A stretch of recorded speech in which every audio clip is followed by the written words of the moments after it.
Hello student, welcome once again. बच्चों, इस video में हम लोग एक्सरसाइज 9B का जो 3rd नंबर का क्वेश्चन है ना, इसे सॉल्व करना सीखेंगे। देखो यहाँ पर हमसे बोला क्या जा रहा कि 45 cows can graze a field in 13 days. यानी कि अगर अपन एक फील्ड को दे देते हैं 45 काउस को कि जाओ भैया चरो अच्छे से मन भर के पेट भर के खाना खाओ, तो वो 13 डेज लगा देते हैं सुबह शाम चरने के बाद। और फिर वो जो फील्ड होता है ना, उसके घास जो है वहाँ पर खत्म होते हैं। ग्रेज का मतलब आप जानते ही हो, चरना होता है। ठीक है, चरना यानी कि जो घास वगैरह खाते हैं ना बकरियाँ, है ना, गाय हो गई, बकरी हो गई, भेड़ हो गई, ये सब जो घास को खाते हैं उसी को उसमें ग्रेज कहा जाता है। ठीक है, तो how many cows will graze the same field in 9 days. तो आपसे ये पूछा जा रहा है कि हम लोग अगर उस जो खेत है उसको हम लोग अगर ग्रेज कराना चाहे केवल 9 दिनों के अंदर ही, तो वहाँ पर हमको कितने काउ की जरूरत पड़ेगी। तो जाहिर सी बात है कि अगर 13 डेज लग जा रहा है 45 काउस को, तो 9 डेज में यानी कम दिन में अगर अपने को घास को खिलाना है, खत्म करना है, तो वहाँ पर ज़्यादा गाय की जरूरत पड़ेगी, ज़्यादा काउस की जरूरत पड़ेगी, यानी वो तो 45 से ज़्यादा ही होगा। तो इसको अब कैसे निकालना है, आइए मैं आपको कॉपी में समझा देता हूँ। तो देखो, सबसे पहले तो आप क्या करो, सिंपल से स्टेटमेंट लिखो। और यही जो स्टेटमेंट है ना, पहला लाइन स्टेटमेंट का, यही सबसे ज़्यादा जरूरी है, क्योंकि अगर ये सही लिख लिया आपने तो पूरा का पूरा आपका क्वेश्चन जो है इजीली सॉल्व हो जाएगा। सबसे पहले क्या करना है आपको, यहाँ पर लिखना है कि number of cow that graze the field in 13 days. यानी कि 13 डेज में ग्रेज करने के लिए कितने काउ की जरूरत पड़ रही है, तो 45 काउ की जरूरत पड़ रही है। अब इसको मान मैं उल्टा भी तो लिख सकता था कि number of days for cows, यानी कि जो 45 काउस, यानी कि घुमा करके मतलब इसको स्टेटमेंट बना दूँ मैं, एक्टिव का पैसिव कर दूँ, तो यहाँ पर ये हो जाता कि 45 जो काउज हैं वो 30 डेज में कर रहे हैं। 30 को उधर भी ले जा सकता था 13 को, लेकिन वैसे हम लोग क्यों नहीं कर रहे, ये समझो।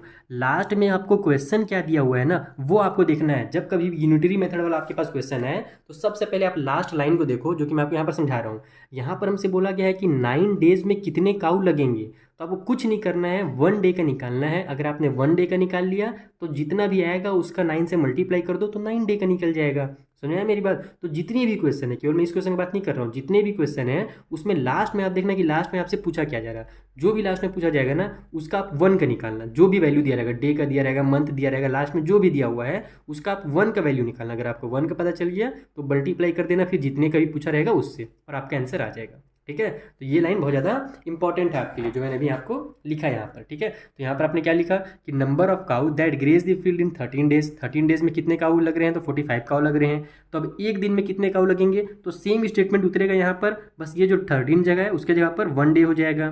ठीक है, तो 1 डे में कितने काउ लगेंगे। तो अब यहाँ पर ये भी क्वेश्चन आता है, क्योंकि मैंने आपको एक्सरसाइज 9 में बताया था कि जब ज़्यादा का दिया रहा है 1 का हम लोग निकालते हैं, तब क्या करते हैं, डिवाइड करते हैं। बिल्कुल सही सुना था आपने।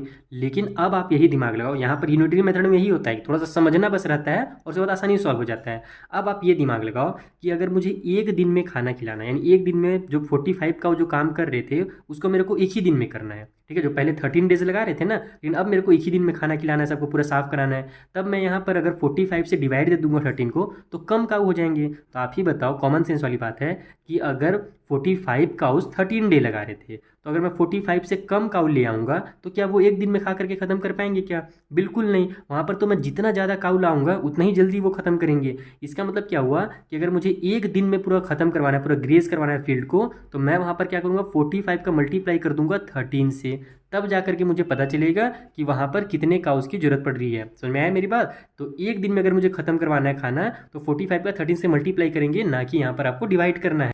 और अगर आप इसमें स्टेटमेंट भी लिखना चाहो, जैसे कि आपके एग्जांपल्स वगैरह में दिए हुए हैं, तो यहाँ पर आप लिख भी सकते हो कि लेस डेज मोर काउस, यानी कि अगर कम दिन हमारे पास है तो हमको ज़्यादा काउ का जरूरत पड़ेगा। इस तरीके से ब्रैकेट में करके लिख देना कि less days is equal to, या फिर कॉमा करके मोर काउस। ठीक है, बस सिंपल एकदम स्टेटमेंट, यानी कि ओहो COWS, यानी कि अगर अपने पास कम दिन है तब हमको ज़्यादा काउ को जरूरत पड़ेगा। इसीलिए हमने क्या किया है, 45 से 13 का मल्टीप्लाई किया है, ना कि डिवाइड किया है। ठीक है, तो ये पता चल गया। अब हमको क्या करना था, एक दिन का पता चल गया है। अब हमको क्या करना है, 9 दिनों को निकालना है कि 9 दिन में कितने काउ की जरूरत पड़ेगी जो उस फील्ड को खा पी के एकदम खत्म कर दे अच्छे से। तो फिर सेम स्टेटमेंट वही लिख लो आप यहाँ से कि now number of cow that graze the field in 9 days. यहाँ पर जो 13 था 1 था, उसके जगह पर आप क्या करोगे, केवल 9 डेज कर दोगे। तो जब 9 डेज करोगे तो अब देखो 1 डे में इतने काउ लग रहे थे, तो 1 डे 45 मल्टीप्लाई 13 हो गया। अब हमको 9 डे का निकालना है, तो अब वहाँ पर क्या होगा कि अब देखो, पहले ये ध्यान रखना है यहाँ पर कि अब दिन क्या हो गया है, ज़्यादा हो गया है। यानी कि अब ज़्यादा दिन हो गया है तो जो काऊ लगेंगे वो कम लगेंगे। जब दिन कम हो जाता है तब काऊ ज़्यादा लगते हैं, और दिन ज़्यादा हो जा रहा है तो काऊ कम लगेंगे। तो यहाँ पर आपको क्या करना है, 9 से डिवाइड करना है। ये सब बेसिक बेसिक चीज़ें, इसमें बच्चे कंफ्यूज हो जाते हैं क्योंकि शुरू से पढ़े रहते हैं कि 1 का दिया है, ज़्यादा का निकालना है तो मल्टीप्लाई करेंगे, है ना, जो कि मैंने आपको शुरू में भी समझाया था। और एक्सरसाइज 9A में आपका वही काम आएगा। 9B में क्वेश्चन को घुमा करके दिया है, इसमें आपको दिमाग लगाना पड़ेगा थोड़ा सा कि पहले देखो ज़्यादा दिन था तो इतने काऊ लग रहे थे, अब एक दिन हो गया है तो ज़्यादा काऊ लगेंगे, इसलिए हमने 13 का क्या किया, मल्टीप्लाई किया। अब फिर से अब एक दिन का हमको पता चल गया, अब हमको 9 दिन का निकालना है, यानी डे क्या होगा, फिर से अब ज़्यादा हो गए, और जब डे ज़्यादा हो जाएगा तब हमको क्या करना पड़ेगा, यहाँ पर डिवाइड करना पड़ेगा, क्योंकि जब ज़्यादा डे हो गया है तो काऊ तो वहाँ पर कम लगेंगे ना 1 डे के मुकाबले में, तो यहाँ पर इसलिए आप लोग 9 से डिवाइड दे देंगे। और इसको आप लिख भी सकते हो यहाँ पर साइड में कि मोर डेज, पहले अब यहाँ पर पहले कम दिन था अब ज़्यादा हो गया तो मोर डेज, इसलिए हमारे को जो काऊ की जरूरत है वो कम है, तो यहाँ पर लेस काऊ लिख देना आप शॉर्टकट में, लेस काऊ। इस तरीके से हम सिंपल स्टेटमेंट लिखना है, ज़्यादा लंबा चौड़ा स्टेटमेंट लिखने की जरूरत नहीं है, बस इसको सॉल्व कर दो। तो देखो 9 1 जा 9 हो जाएगा, 9 5 जा 45 और 13 5 जा हो जाएगा 65, तो 65 काउस हो जाएंगे यहाँ पर इसका आंसर। तो सॉल्व करने में टाइम नहीं लगने वाला है, मेन इसको समझना, ये जो 2-3 लाइन है ना, ये जो समझ गया वो पूरे यूनिटरी मेथड को एकदम छाप देगा, एकदम अच्छे से बना देगा, एक क्वेश्चन भी नहीं छोड़ेगा। और जो बेसिक चीज़ को नहीं समझा वही गलती कर सकता है। तो प्रैक्टिस बहुत जरूरी है, ध्यान रखना, 9A का प्रैक्टिस जरूर करना, फिर उसके बाद 9B का भी जो हमारा एक्सरसाइज है उसका भी प्रैक्टिस अलग से जरूर करना, यानी कि एक बना लिए तो दूसरा छोड़ दिए, ऐसे में गलत हो जाएगा। आई होप आपको अच्छे से क्लियर हो गया होगा ये वाला। और बाकी भी जितने मैंने वीडियोस बनाए हैं ना, सबको देख लेना, नीचे डिस्क्रिप्शन बॉक्स में मैंने लिंक दे दिया हुआ है, वहाँ पर ऑल वीडियोस ऑफ चैप्टर 9 पे क्लिक करना तो सारी वीडियोस आपको मिल जाएंगे। मिलते हैं हम लोग नेक्स्ट वाले वीडियो में, यहाँ पर जो आगे क्वेश्चन हैं उनको मैं आपको इसी तरीके से सिंपल मेथड में समझा दूंगा।